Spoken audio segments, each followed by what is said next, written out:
ಶೈಲಿಗೆ ಎಣ್ಣೆ ಹಚ್ಕೊಡ್ತಾ ಇದ್ದೀನಿ. ನಾನು ಮನೇಲಿ ತಯಾರಿಸಿದ್ನಲ್ಲ ಅದೇ ಎಣ್ಣೆ. ಏರ್ ಫಾಲ್ ಆಗ್ತಿದೀವ ಇಲ್ಲ, ಒಂದು ಚೂರು ಕೂಡ ಆಗ್ತಾಯಿಲ್ಲ. ಯಾಕೆಂದರೆ ಈಗ 3ನೇ ಸರಿ ಹಚ್ತಾ ಇರೋದು ಎಣ್ಣೆನ. ಮನೇಲಿ ಮಾಡಿರೋ ಎಣ್ಣೆ ನಿಜವೂ ಇಷ್ಟು ಒಳ್ಳೆ ರಿಸಲ್ಟ್ ಬರುತ್ತೆ ಅಂತ ಅಂದ್ಕೊಂಡಿರಲಿಲ್ಲ.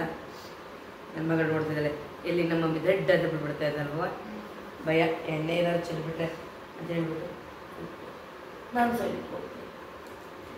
ಸ್ವಲ್ಪ ಎಣ್ಣೆನ ಈ ಟೈಮಲ್ಲಿ ಹಾಕಿ ಚೆನ್ನಾಗಿ ಈ ರೀತಿ ಮಸಾಜ್ ಮಾಡೋದ್ರಿಂದ ಏರ್ ತುಂಬ ಚೆನ್ನಾಗಿ ಬರುತ್ತೆ. ಸ್ವಲ್ಪ ಮಸಾಜ್ ಚೆನ್ನಾಗಿ ಮಾಡಬೇಕು ಅಷ್ಟೇ. ಈ ಥರ ಬಗ್ದು ವಾರದಲ್ಲಿ ಒಂದು 2 ಸರಿನಾದರೂ ಹಾಕಬೇಕು. ನೈಟ್ ಹಾಕ್ಬಿಟ್ಟು ಬೆಳಗ್ಗೆ ಸ್ನಾನ ಮಾಡಿದ್ರೆ ಓಕೆ, ಏರ್ ತುಂಬ ಚೆನ್ನಾಗಿ ಬರುತ್ತೆ. ಮತ್ತು ಹರಳೆಣ್ಣೆ ಇದೆ, ಕೊಬ್ಬರಿ ಎಣ್ಣೆ ಇದೆ, ಎಳ್ಳೆಣ್ಣೆ ಇದೆ, 3 ಥರದ ಎಣ್ಣೆ ಇರೋದ್ರಿಂದ ಮತ್ತು ಏರ್ ಕೂಡ ತುಂಬ ಸಾಫ್ಟ್ ಆಗ್ತದೆ. ಇವಾಗ ರಫ್ ಇದಲ್ವ, ಸ್ವಲ್ಪ ಆದಷ್ಟು ಈ ಥರ.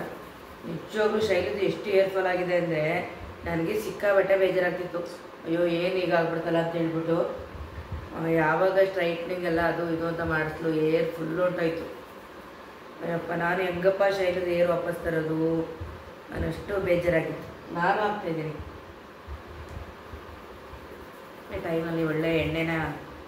ಮನೇಲಿ ಆ ರೀತಿ ಮಾಡ್ಕೊಂಡಿಲ್ಲ ಅಂದರೂ ದಯವಿಟ್ಟು ಮನೆಗೆ ಬೇಸಿಗೆ ಟೈಮ್ ಎಲ್ಲರೂ ತಲೆಗೆ ಚೆನ್ನಾಗಿ ಎಣ್ಣೆ ಹಚ್ಚಿ ಹರಳೆಣ್ಣೆ ತಂದಿಟ್ಕೊಂಡು, ಸ್ವಲ್ಪ ಆಗೋದಿಲ್ಲಪ್ಪ ನಮಗೆ ಶೀತ ಆಗುತ್ತೆ ಅನ್ನೋರೆಲ್ಲ ಸ್ವಲ್ಪ ಚೆನ್ನಾಗಿ ಬಿಸಿ ಮಾಡಿಬಿಟ್ಟು ಚೆನ್ನಾಗಿ ಕುದಿಸ್ಬಿಟ್ಟು ಎಣ್ಣೆನ ಆರಿಸ್ಬಿಟ್ಟು ಬೆಚ್ಚಗಾದ್ಮೇಲೆ ತಲೆಗೆ ಹಚ್ಚಿ ತುಂಬ ಚೆನ್ನಾಗಿ ಏನಾದರೂ ಇದು ಶೀತ ಆಗ್ಬಿಡುತ್ತೆ ಅಂತ ಅನ್ಕೋಬೇಡಿ. ಈ ಹೀಟಲ್ಲೆಲ್ಲ ಬಿಸಿಲು ತುಂಬ ಇರುತ್ತಲ್ವ, ತುಂಬಾ ಕಣ್ಣಿಗೆ ತಲೆಗೆ ಎಲ್ಲಕ್ಕೂ ಒಳ್ಳೆಯದು. ಮತ್ತು ತಲೆಗೆಲ್ಲ ಎಣ್ಣೆ ಹಚ್ಚೋದ್ರಿಂದ ನರಗಳಿಗೆಲ್ಲ ತುಂಬ ಒಳ್ಳೆಯದು. ಅವಾಗವಾಗ ಊಟ ನಮ್ಮನೆ ನೈಟು ಈ ವಿಡಿಯೋ ಮಾಡ್ತಾ ಇರೋದು. ನಮ್ಮ ಮನೆಯವ್ರಿಗೆ ಗೊರಕೆ ಸೊಳ್ಳು ಬರ್ತಾ ಇದ್ದಾರೆ. ಇವಾಗ ಟೈಮ್ ಬಂದು 10:30 ಅಂದರೆ ನಮ್ದೆಲ್ಲ ಕೆಲಸ ಮುಗಿಸಿ ಇವಾಗ ಮಲ್ಗೋ ಟೈಮ್ ಅಲ್ವಾ, ಇನ್ನು ಬೆಳಗ್ಗೆ ತಲೆ ಸ್ನಾನ ಮಾಡಬೇಕು ಅಂದ್ಬಿಟ್ಟು ಶೈಲಿಗೆ ಎಣ್ಣೆ ಎತ್ತಾ ಇರೋದು. ಬುಜ್ಜಿ ಬೇಬಿ ಊಟ ತಿಂತಿದ್ದಾರೆ ಇನ್ನೊಂದು ಸರಿ ನೈಟ್ ಊಟದ್ದು. ನಾನು ಹೊಟ್ಟೆ ಹಸ್ಬಿಟ್ಟಿದೆ, ಇಲ್ಲ ಬಿಟ್ಟು ಆ ಟೈಮಲ್ಲಿ ಸರಿಯಾಗಿ ತಿಂದಿಲ್ವಲ್ಲ. ನಾನು ಮುದ್ದೆ ತಿನ್ನಿಸ್ತೀವಿ, ಅದು ಮುದ್ದೆ ಇಷ್ಟ ಆಗಲ್ಲ ಬುಜ್ಜಿ ಬೇಬಿಗೆ. ರೈಸ್ ತಿಂದಿರಲಿಲ್ಲ, ಹಾಗಾಗಿ ಹೊಟ್ಟೆ ಹಸ್ಬಿಟ್ಟು ಊಟ ಕೊಡೋಗಮ್ಮ ಅಂದ್ಬಿಟ್ಟು ಊಟ ತಿಂತಾ ಇದ್ದಾನೆ. ತಿನ್ನು, ಬೇಗ ತಿನ್ಕೋ.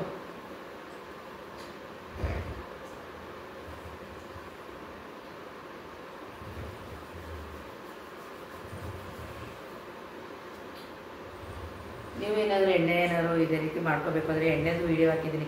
ಜಾಸ್ತಿ ಓಡ ಇಲ್ಲ ಪುಟ, ಎಷ್ಟು ಕಷ್ಟಪಟ್ಟು ಏನೆಲ್ಲ ಹಾಕ್ಮಾಡಿದ್ದೀನಿ. ಎಂಥ ಒಳ್ಳೆ ವೀಡಿಯೋ ಮಾಡಿ ಅಂತ ಕೇಳ್ತಾರೆ. ಒಳ್ಳೆ ವೀಡಿಯೋ ಮಾಡಾಕಿದ್ರೆ ಖಂಡಿತ ಜನ ನೋಡೋದಿಲ್ಲ. ಯಾಕೆ ಹೇಳಿ, ಅದು ಬೇಕೇ ಆಗಿಲ್ವಲ್ಲ. ಹಂಗಾಗಿ ಎಲ್ಲರೂ ತಲೆಗೆ ಎಣ್ಣೆ ಹಚ್ತಿರಲ್ವ, ಅದಕ್ಕೊಂದಿಷ್ಟು ಇಂಗ್ರೀಡಿಯೆಂಟ್ಸ್ನ ಮಿಕ್ಸ್ ಮಾಡಿಕೊಂಡು ಮನೇಲಿ ಎಣ್ಣೆ ಮಾಡ್ಕೊಳ್ಳೋದ್ರಿಂದ ತುಂಬಾ ತಲೆ ಒಟ್ಟಿರಲಿ, ಏರ್ ಫಾಲ್ ಆಗ್ತಾ ಇರಲಿ, ಎಲ್ಲಕ್ಕೂ ಕೂಡ ಸರಿ ಹೋಗುತ್ತೆ. ಅಂದರೆ ಕೆಲವರು ಒಂದು ಹಾಕ್ಕೊಂಡು ಎಣ್ಣೆ ಮಾಡ್ಕೋತಾರೆ, ಒಬ್ರು ಈರುಳ್ಳಿ ಹಾಕ್ಕೊಂಡು ಮಾಡೋದು, ಇಲ್ಲ ಮೆಂತೆ ಹಾಕ್ಕೊಂಡು ಮಾಡೋದು, ಹಂಗೆ ಮಾಡ್ತೀರಾ. ಬಟ್ ಈ ಥರ ಎಣ್ಣೆ ಮಾಡ್ಕೊಳ್ಳೋದ್ರಿಂದ ಇದರಲ್ಲಿ ಒಂದಷ್ಟು ಲೀಫು, ಯಾವುದ್ಯಾವುದೋ ಎಲೆಗಳು, ಹೂಗಳು ಯೂಸ್ಫುಲ್ ಆಗಿರೋದೇ ಇರುತ್ತೆ. ಅದರಿಂದ 100% ರಿಸಲ್ಟ್ ಅಂತೂ ಬಂದೇ ಬರುತ್ತೆ. ಸೊ ಹಾಗಾಗಿ ನೋಡಿ ನಿಮಗೆ ಗೊತ್ತಾಗುತ್ತೆ ಶೈಲಿದು ಏರ್ ಹೇಗಾಗುತ್ತೆ ಅಂತ. ರಿಸಲ್ಟ್ ಬಂದಾಗಲೇ ಗೊತ್ತಾಗೋದು, ಸುಮ್ಮನೆ ಹೇಳಿದ್ರೆ ಗೊತ್ತಾಗೋದಲ್ವಾ ಶೈಲಿದು ಯಾವ ರೀತಿ ಏರ್ ಗ್ರೋತ್ ಆಗುತ್ತೆ ಅನ್ನೋದು ನಿಮ್ಗೆ ಗೊತ್ತಾಗುತ್ತಲ್ಲ. ಆಮೇಲೆ ನೋಡ್ಕೊಳ್ಳಿ. ಅಂದರೆ ಯಾಕಂತಂದರೆ ನಾನು ಪಂಜಾಬಿನ ಬಂದಾಗ್ಲೂ ಇಷ್ಟೇ ಓದಾಯ್ತು ನನ್ನ ನೇರು ಸೇಮ್ ಇತ್ತು, ಹಿಂಗೆ ಇತ್ತು. ಅಲ್ಲಿ ವಾಟರ್ಗೆ ಅದು ಎಷ್ಟು ರಾ ವಾಟರ್ ಅಂತಂದರೆ ಅದ್ರಿಗೆ ಎಲ್ಲ ಉದುರೆ ಹೋಗ್ಬಿಡ್ತಾ ಇತ್ತು, ಮತ್ತೆ ಏರ್ ಗ್ರೋತ್ ಆಗ್ತಿರ್ಲಿಲ್ಲ. ಸೊ ಹಂಗಾಗಿ ನಮ್ಮ ಮಮ್ಮಿ ಒಂದಷ್ಟು ಹೇರ್ ಪ್ಯಾಕು, ಆಳು ಮೂಳು ಎಲ್ಲ ಮಾಡ್ತಾ ಇದ್ರು. ತಿನ್ನು ನೀನು, ತಿನ್ನು, ಊಟ ತಿನ್ಕೋಬೇಕು. ನೀರ್ ಬೀಳುತ್ತೆ. ಖುಷು ಗ್ಲಾಸ್ ಕರೆಕ್ಟಾಗಿ ಮಾಡು, ಲೋಟ ಕರೆಕ್ಟಾಗಿ ಮನ. ಏ ಚಿನಿ, ಲೋಟ ಬಿದ್ದೋಗುತ್ತೆ. ಮೇಲೆ ಅವಳು ತಾತನಾಗ ಮೇಲೆಲ್ಲ ಚೆಲ್ಬಿಟ್ಟು ಸ್ವಲ್ಪ ಹಾಕ್ಬಿಟ್ಟು ಈ ರೀತಿ ಮಸಾಜ್ ಮಾಡೋದ್ರಿಂದ ಒಳ್ಳೆ ನಿದ್ದೆ ಬರುತ್ತೆ, ಮತ್ತು ಬ್ಲಡ್ ಸರ್ಕ್ಯುಲೇಷನ್ ಚೆನ್ನಾಗಾಗುತ್ತೆ, ಏರ್ ಕೂಡ ಬೆಳಿಲಿಕ್ಕೆ ಹೆಲ್ಪ್ ಆಗುತ್ತೆ. ನೋಡ್ಬಿಟ್ಟ, ನಾನಂತೂ ಶೈಲಿಗೆ ವಾರದಲ್ಲಿ 1 ದಿನ 2 ದಿನ ಖಂಡಿತ ಇದೇ ರೀತಿ ಆಯಿಲ್ನ ಅಪ್ಲೈ ಮಾಡೋದು. ಆಮೇಲೆ ನಾನು ಆಯಿಲ್ ಹಾಕೋತಿರ್ಲಿಲ್ಲ ಅವಾಗ. ಹ್ಮ್ ವಾರದಲ್ಲಿ one ಬಿಟ್ರೆ time. ಈಗಲೂ ಹಾಕಲ್ಲ. ಒನ್ ಟೈಮ್ ಆಗ್ತಿದೆ ಅಷ್ಟೇ, ಅದು ಬೇರೆ ಯಾವುದೇ ಹ್ಮ್ ಅಲ್ಲಿದೆಲ್ಲ ಮಿಕ್ಸ್ ಮಾಡ್ಕೊಂಡಿದ್ದೀನೋ. ಹೋಗಿ ನೋಡಿ, ಬೇಕು ಅಂದ್ರೆ ಇವಾಗಲೇ ರಿಸಲ್ಟ್, ನೀವು ಶೈಲಿ ಜೊತೆ ರಿಸಲ್ಟ್ ತಗೋಬೇಕು ಅಂದ್ರೆ ಆ ಆಯಿಲ್ದು ವಿಡಿಯೋ ನೋಡಿ. ವಿಡಿಯೋ ನೋಡಿ, ನಂದು ಓಲ್ಡ್ ಯೂಟ್ಯೂಬ್ ಹೋಗಿ ಒಂದು 4-5 ವರ್ಷ ಹಿಂದೆ ವಿಡಿಯೋಸ್ ನೋಡಿ ಏರ್ ಹೇಗಿದೆ ಶೈಲಿ, ಹೇರ್ ಹೆಂಗಿದೆ ಅಂತ ಅಂದ್ಬಿಟ್ಟು. ಪಂಜಾಬಿಂದ ಬಂದದ್ದು ವಿಡಿಯೋ ಇಲ್ಲ, ಟಿಕ್ ಟಾಕ್ ಅಲ್ಲಿ ಇದೆ. ಟಿಕ್ ಟಾಕ್ ಅಲ್ಲಿ ಹೋಗಿ ಹುಡ್ಕೋಕ್ಕಾಗಲ್ಲ. ಬುಜ್ಜಿ ಉಟ್ಮೇಲೆ ವಿಡಿಯೋ ಮಾಡಿರೋದಲ್ವ, ಅದ್ರಲ್ಲೆಲ್ಲ ಲಾಂಗ್ ಹೇರ್ ಇರೋದು. ಎಸ್ ಶೈಲು ಸ್ವಲ್ಪ ಸಾಂಬಾರ್ ಇರೋದು ತಿನ್ಕೋ, ಅಷ್ಟರಲ್ಲಿ ಆಯಿಲ್ ಹಾಕ್ಸ್ಕೊಂಡ್ ಬಂದು. ಎಷ್ಟು ಗೊತ್ತಾಗತ್ತಾನೆ ನೋಡಿ. ಶೈಲು ಅವನು ನಾನೇ ಕರೀತೀನಿ, ಆಗ ಕರಿಬೇಕಂತೆ. ಅವ್ರ ಅಮ್ಮ ಹೇಗ್ ಕರೀತಾರೆ ಹಂಗೆ ನನ್ನ ಮಮ್ಮಿ, ತಾತ, ಡ್ಯಾಡಿ. ನನ್ನ ಮಗಳನ್ನ ಶೈಲು ಅಂತ ಇದ್ದಾನೆ. ಮಾಮನ್ ಹೆಂಗ್ ಕರಿತೀಯ?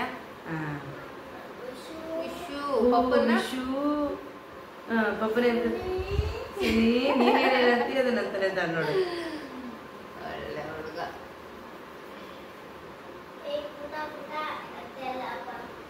ಅದೆಲ್ಲ ಅಬ್ಸರ್ವ್ ಮಾಡಿದ ನೋಡಿ. ಪುಟ ಪುಟ ಅಂತ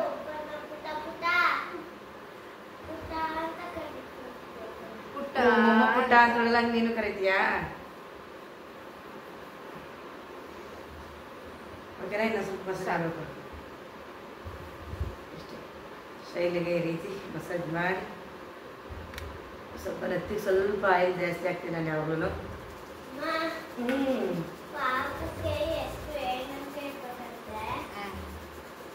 ಪಾಪುಗೆ ಹೆಸರು ಅದ್ರ ಮೇಲೆ ಅವ್ನಿಗೆ ಆಲೆ ಜ್ಞಾನ ಇವಾಗ ನೋಡಿ. ಹಿಂಗೇನೆ ಬರೀ ಪಾಪು ಪಾಪು ಪಾಪು ಪಾಪು ಜಪ ಮಾಡ್ತಾನೆ. ಮೊದಲೆಲ್ಲ ಪಾಪನೇ ಬೇಡ ಅಂತ. ವಧು ವಧು ಸೀರಿಯಲ್ ಯಾವ್ದಾದ್ರು ಹೊಸ ಸೀರಿಯಲ್ ಬರುತ್ತೆ, ಅವ್ರ ಹೆಸರೆಲ್ಲ ಇಟ್ಬಿಡು. ಹೌದಲ್ಲ, ಅವ್ನು ಹುಡುಗಿರ ಹೆಸರೇ ಚೂಸ್ ಮಾಡ್ತಾನೆ. ನಮ್ ಡ್ಯಾಡಿ ಬರೀ ಹುಡುಗರಿದ್ದನ್ನೇ ಜಪ ಮಾಡ್ತಾರೆ. ಇಷ್ಟೇ. ಬಸರಿ ಆರೈಕೆ, ಬಸರಿ ಏರ್ ಆರೈಕೆ, ಹೌದು. ಇದೆಯಾ? ಅವಾಗಿಂದ ಹುಡುಕ್ತಾ ಇದ್ದೀನಿ ಹೆಂಗಪ್ಪ ಕಟ್ಲಿ ನನ್ನ ಮಗಳ ಬಿಡುತ್ತೆ. ಕ್ಲಿಪ್ ಕೈಲಿ ಕೂತಾಳೆ ನನ್ನ ಮಗಳು. Okay okay okay okay Chini, ನಾನು ಸ್ವಲ್ಪ ಹಾಕೋಬೇಕು ಇವಾಗ. ನನ್ನ ನೇರ್ಗೂ ಕೂಡ ಬೇಕು, ನಾನು ಹಾಕ್ತಾ ಇದ್ದೀನಿ. ಸಾಕು ತಂದೆ ಅದು ಒಂದು ತುತ್ತು ಖಾಲಿ ಆಗಿಲ್ಲ. ನನ್ನ ನೇರಂತೂ ಚೆನ್ನಾಗಿದೆ. ನಾನಿದ್ರ ಜೊತೆ ಇನ್ನೊಂದು ಏನು ಗೊತ್ತಾ, ಚಿಯಾ ಸೀಡ್ಸ್ ಬರುತ್ತಲ್ಲ, ಅದನ್ನ ಇವಾಗ ಹೆಂಗಾರು ಬರ್ತಾ ಇರೋದು ಬೇಸಿಗೆ, ಅದನ್ನ ಕುಡೀರಿ. ಅದರಿಂದ ಏರ್ ಗ್ರೋತ್ ಆಗೋದು, ಏರ್ ಫಾಲ್ ಆಗೋದೆಲ್ಲ ನಿಲ್ಲುತ್ತೆ, ಏರ್ ಗ್ರೋತ್ ಆಗುತ್ತೆ, ಏರ್ ಕೂಡ ತುಂಬಾ ಚೆನ್ನಾಗಾಗುತ್ತೆ. ಅದು ನನಗೆ ಇದು ಅದು ತುಂಬ ಏರ್ ಚಿಕ್ಕಿದೆ ಅಲ್ಲ ಕೂಡ, ಫುಲ್ ಏರ್ ಫಾಲ್ ಆಗಿ ಹೋಗಿತ್ತು ಆಪರೇಷನ್ ಆದಾಗೆಲ್ಲ. ಏರ್ ಚೆನ್ನಾಗಿದೆ ಇವಾಗ ನಂದು, ಅಂದರೆ ಉದ್ದ ಇಲ್ಲ ಅಷ್ಟೇ.